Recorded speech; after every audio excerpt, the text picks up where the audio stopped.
Искрено не знам до кога ќе го губиме времето на ние и тие и вие, бидејќи ние сме овде да расправаме за сегашната состојба и за иднината.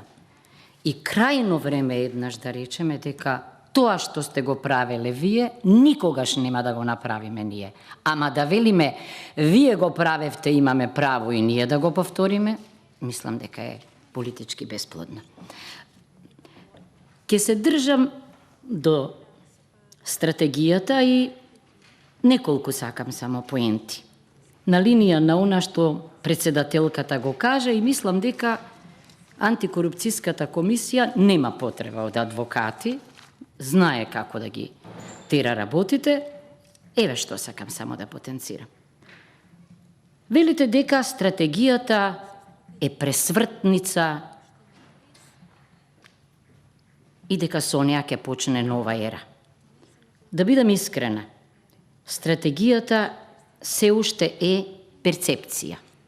Точно е дека е тоа прв ваков документ, но мислам дека не треба да страдаме, многу пати сум рекла, досадна станав од правен и институционален илузионизам. Впрочем, она што го рече председателката ми дава за право. Имено, кога јас ке речам дека пресвртница има? Тогаш кога ќе се соочам во наше време, еве, со една досадна, стандардизирана пракса на справување со корупцијата. Зошто го велам ова? Затоа што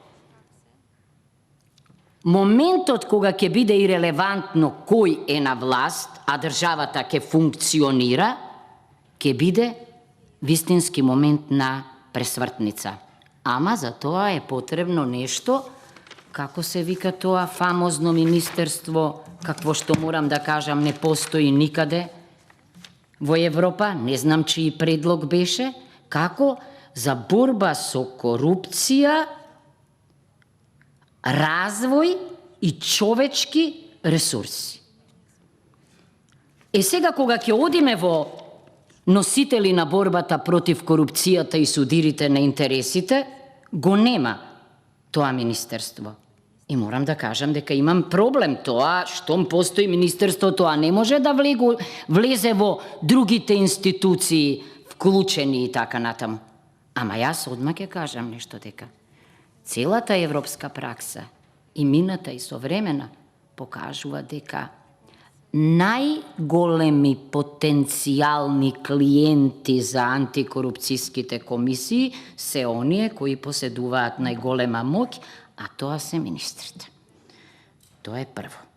Второ, се додека измислуваме заради внатре менаџирање на меѓупартиските односи институции од типот на Министерство за политички систем, велите дека сакате ли 1000 да имаме вработени во антикорупцијска, ама ние имавме 1000 и неколку кои се водеа како вработени во Министерството за политички систем.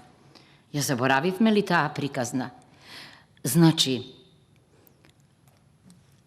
ве уверувам дека во држави слични на нашата, еве Словенија, блиска ми е, како пишува во уставот нивни, владата е составена од председател и министри.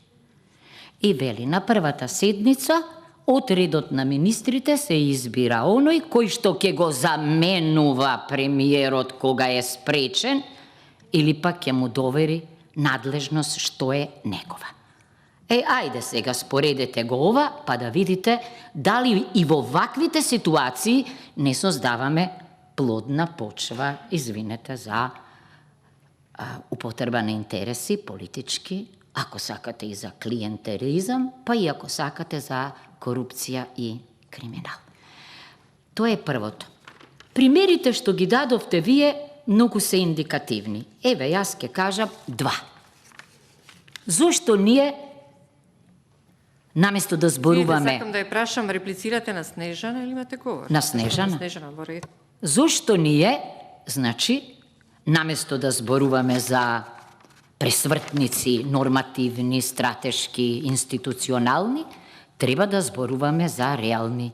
Имено, дали Комисијата за недискриминација ја избравме на ист начин како антикорупцијска, чиј модел стално велевме дека треба да се следи? Не. Значи, ненаучена лекција. Еве тоа би можело да биде многу важно што треба да го потенцираме. Понатаму, примерот со вработувањата ад хок. Кризата на површина постави едно прашање. Зошто оние кои ни се најпотребни? Лекари, медицински сестри, лаборанти и така натаму, а кои животот си го заложија и го вложија во битката со коронавирусот, зошто да не добијат промена на статусот? Не знам колку пати тоа го велевме. Значи, ненаучена лекција.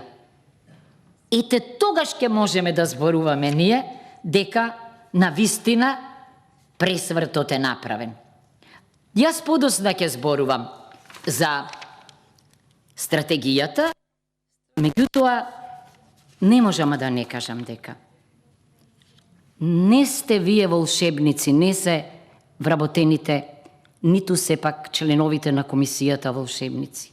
Дури ми се чини дека тие требеа некаков ултиматум да постават годинава. Оти ова сега средствата се одобрени, просторот е најден, апсолутно мене не ми значи ништо додека не ги видам внатре во некој простор, дигитално опремени, со логистичка поддршка од правници, квалификувани економисти, познавачи на оваа материја, со доволен број на вработени.